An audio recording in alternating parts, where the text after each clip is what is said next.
In our today's lecture, we are going to discuss maximal linearly independent set. देखो basis और dimension में अब हमारे को ये चीज पता लगानी है कि बेसिस होता कौन सा है। बेसिस होता है, देखो कोई भी एक वेक्टर स्पेस है, उसके अंदर बहुत सारे सेट होंगे यानी कि सबसेट्स होंगे। मान लो n एलिमेंट है, n वेक्टर स्पेस में की डायमेंशन अगर n है तो उसके अंदर जो सेट्स होंगे उसके अंदर तो एलिमेंट कितने भी हो सकते हैं, 1 2 3 0, n से ज्यादा भी हो सकते हैं, 2n भी हो सकते हैं, 5n भी हो सकते हैं। तो अब हमारे को ये पता लगाना है कि एलिमेंट्स कितने मैक्सिमम हो सकते हैं। तो डायमेंशन के लिए मैक्सिमम नंबर ऑफ एलिमेंट होता है उसके अंदर के maximum number of linearly independent set. तो जो मैक्सिमम लीनियरली इंडिपेंडेंट सेट हमें वैसे अगर n की डायमेंशन है तो उसके अंदर maximum number of element linearly independent की कितनी होती है, n। सपोज V3 है, मतलब ये एक सेट जो कि 3 डायमेंशन का है, तो उसके अंदर number of elements linearly independent की मैक्सिमम कितनी हो सकती है, 3।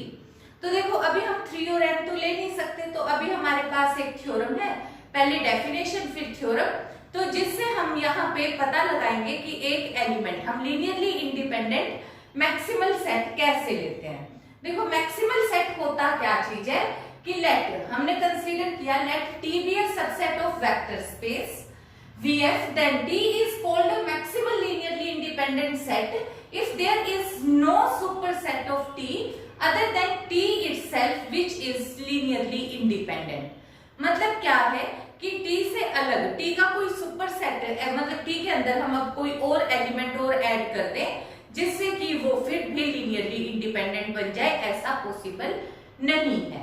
तो मैक्सिमल का मतलब क्या हुआ कि T इटसेल्फ सबसे बड़ा लीनियरली इंडिपेंडेंट सेट है। तो इसी से रिलेटेड अब हमारे पास थ्योरम है। थ्योरम में हमारे को क्या कहा है कि let VF is finitely generated vector space and we have to prove that maximal linearly independent set of V is a basis of vector space। तो अब हमें ये बताना है कि जो मैक्सिमल सेट है वही बेसिस बनाता है। तो यहाँ पे हमने किया कि एक सेट कंसीडर किया T जिसके अंदर n एलिमेंट्स है, वो हमने maximal linearly independent set consider कर लिया V वेक्टर स्पेस का। तो इसके बाद हमें ये शो करना है कि ये बेसिस है। बेसिस शो करने के लिए हम दो चीजें प्रूव करते हैं। पहली बात तो सेट लीनियरली इंडिपेंडेंट होना चाहिए और दूसरी कंडीशन होती है कि linear combination of elements of T should be equal to vector space, यानी कि वेक्टर का कोई भी element, any element that can be written as linear combination of elements of T। तो इसके अकॉर्डिंग अब मेरे पास दिया हुआ क्या है, क्योंकि मेरे को दे ही रखा है कि T लीनियरली इंडिपेंडेंट है, क्योंकि मैक्सिमल लीनियरली है तो यानी कि लीनियर इंडिपेंडेंट तो है ही।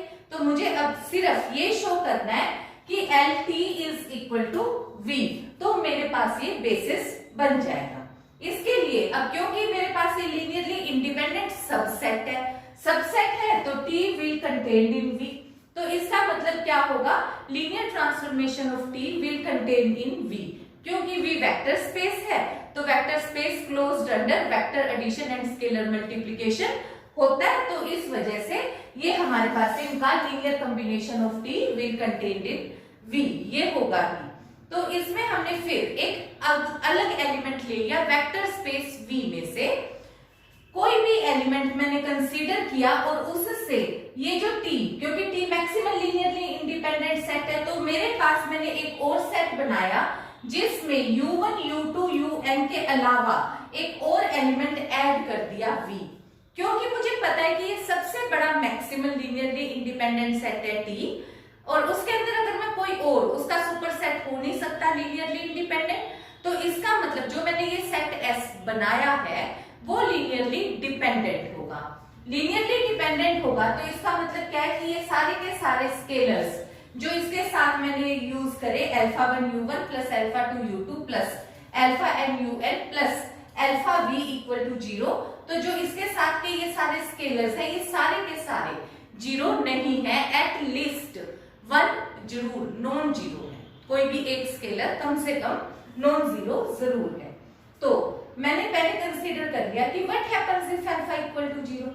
अगर अल्फा जीरो हो जाता है तो मेरे पास अब यहाँ से देखो ये वाला रिजल्ट बच जाएगा, alpha one u one plus alpha two u two plus alpha n u n equal to zero. और इस क्योंकि मेरे को पता है कि टी तो लीनियरली इंडिपेंडेंट है, तो उसके साथ के तो सारे के सारे स्केलर्स जीरो होंगे। तो इसका मतलब हो गया alpha one equal to alpha two up to so on alpha n will be zero. साथ मैंने ले लिया अल्फा इक्वल टू जीरो, तो यानी कि ये n प्लस वन सारे स्केलर्स जीरो हो गए। और ये तो ऊपर ही अभी मैं लेकर चलूं कि ये सारे के सारे स्केलर्स तो जीरो हो ही नहीं सकते, क्योंकि S एक लीनियरली डिपेंडेंट सेट है, ना कि इंडिपेंडेंट सेट है। तो इसका मतलब हमारे पास है कि मैंने कंट्राडिक्शन ले ली, तो इसका मतलब अल्फा जीरो नहीं हो सकता। अगर अल्फा जीरो नहीं हो सकता तो मैंने अल्फा v को एक साइड रखा, बाकी सबको मैं दूसरी साइड ले गई।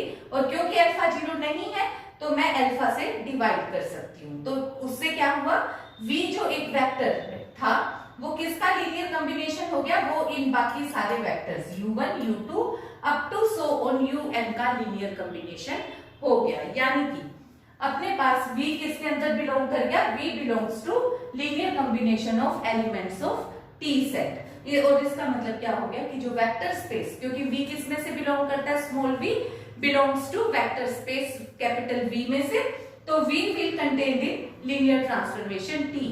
और अब हम यहाँ पे पहले ही कंसीडर कर चुके कि LT तो कंटेन करता ही था v में, और यहाँ हमने प्रूव कर दिया कि v कंटेन करता है LT में। तो इसका मतलब क्या हो गया, LT is equal to v, और यही हमारे को प्रूव करना था। तो इससे ये मैक्सिमल सेट जो लीनियरली इंडिपेंडेंट होता है वही हमारे पास वेक्टर स्पेस होता है।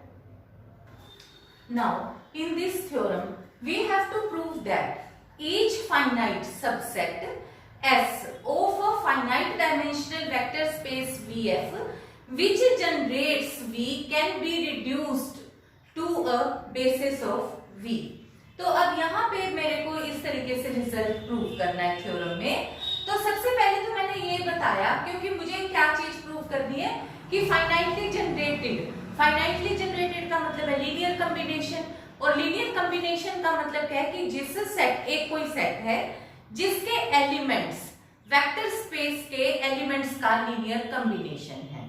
तो उसमें मेरे को ये रिजल्ट क्या रह जाता है, मुझे प्रूव करना होता है कि क्या उस लीनियर कॉम्बिनेशन में के जो एलिमेंट्स हैं वो लीनियरली इंडिपेंडेंट भी हैं।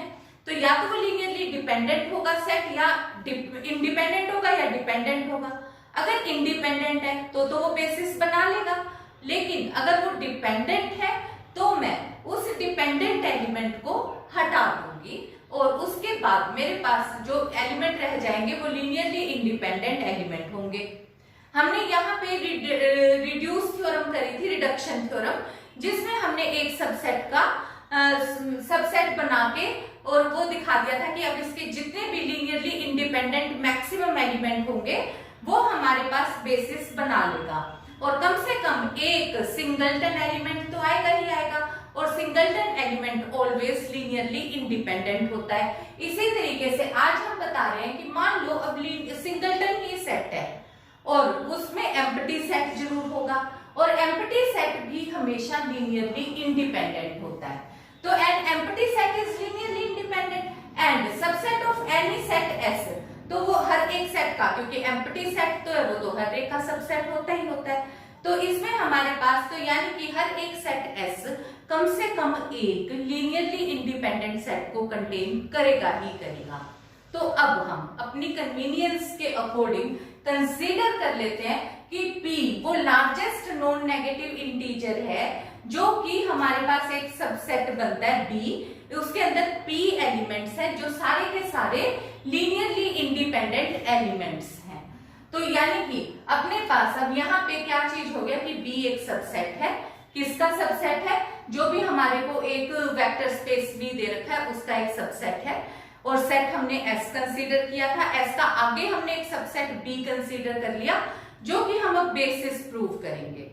तो उसके लिए मुझे शो क्या करना है, अब मुझे ये शो करना है कि linear combination of basis element भी ये किसके इक्वल होगा, linear combination of set S वाले एलिमेंट्स के इक्वल होगा।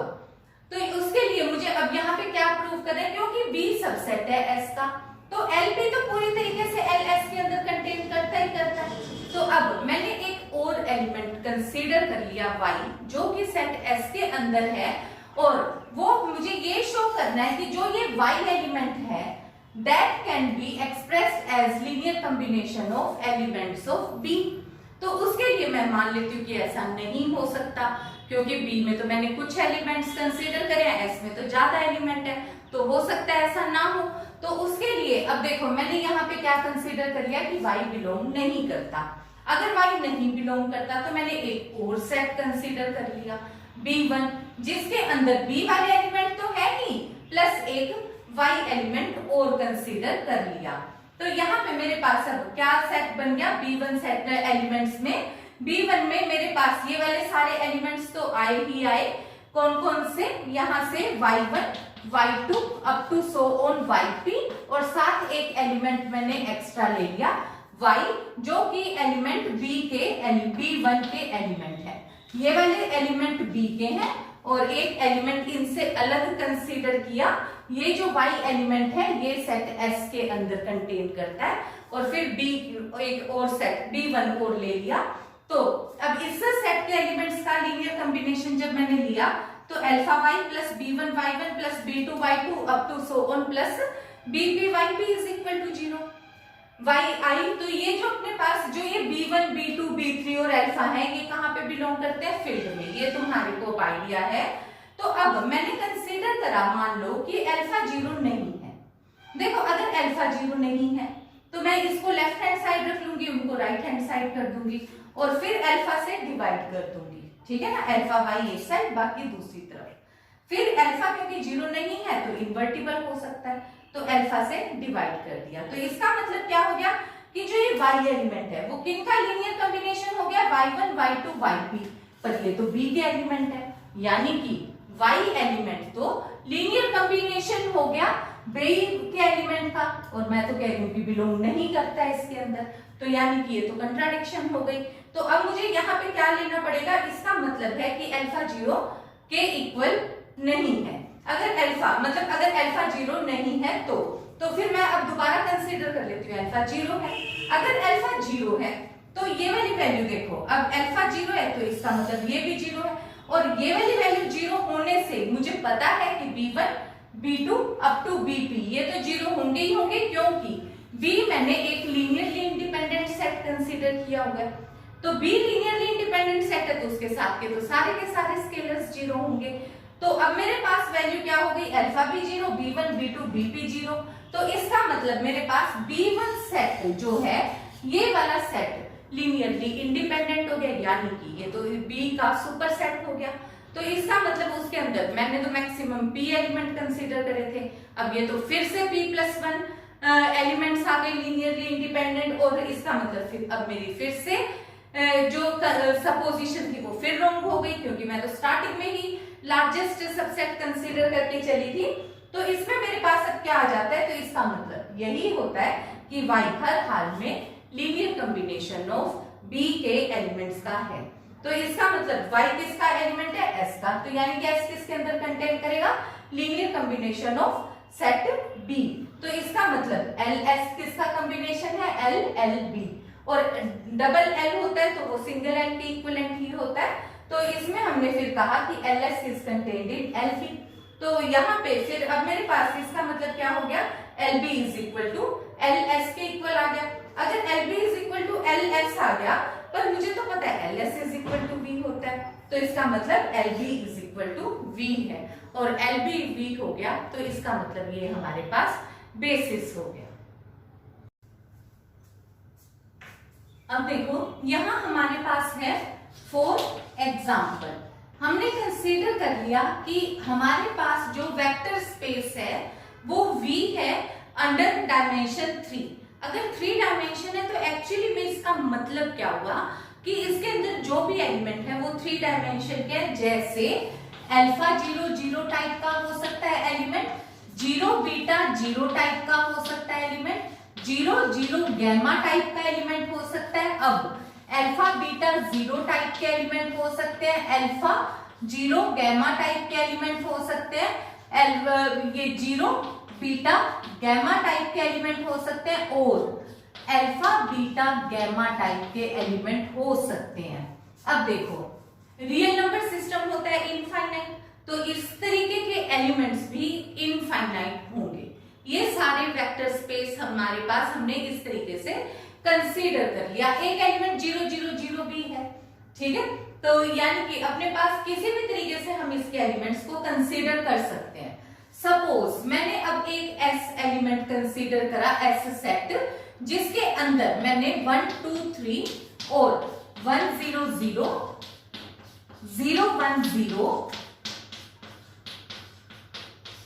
ये 4 एलिमेंट्स कंसीडर कर लिए। अब देखो मैं 4 से ज्यादा भी ले सकती हूँ, पर क्योंकि मेरे पास मतलब मैं अपने क्वेश्चन को ज्यादा कॉम्प्लिकेटेड नहीं बनाना चाहती, तो इसलिए मैंने 4 एलिमेंट्स कंसीडर कर लिए।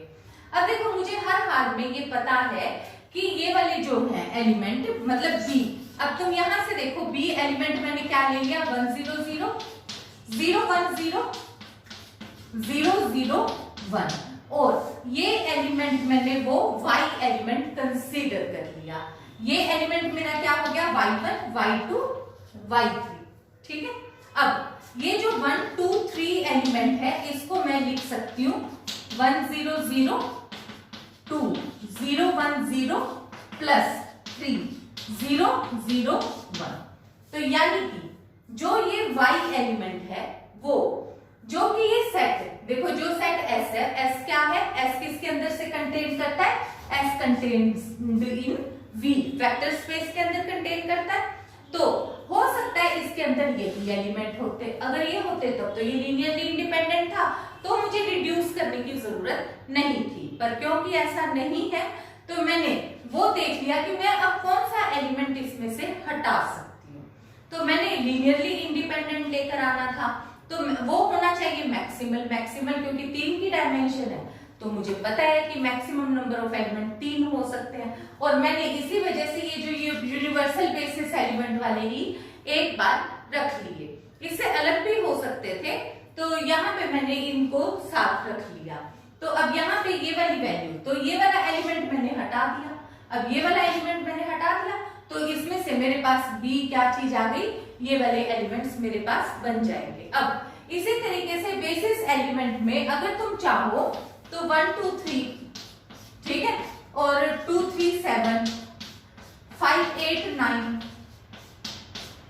1 0 2 1 2 5 इस तरीके से इनफाइनाइट मैनी एलिमेंट्स ले सकते हो। तो अब इसमें तुम्हें क्या करना पड़ेगा, बार बार एलिमेंट्स हटाने पड़ेंगे।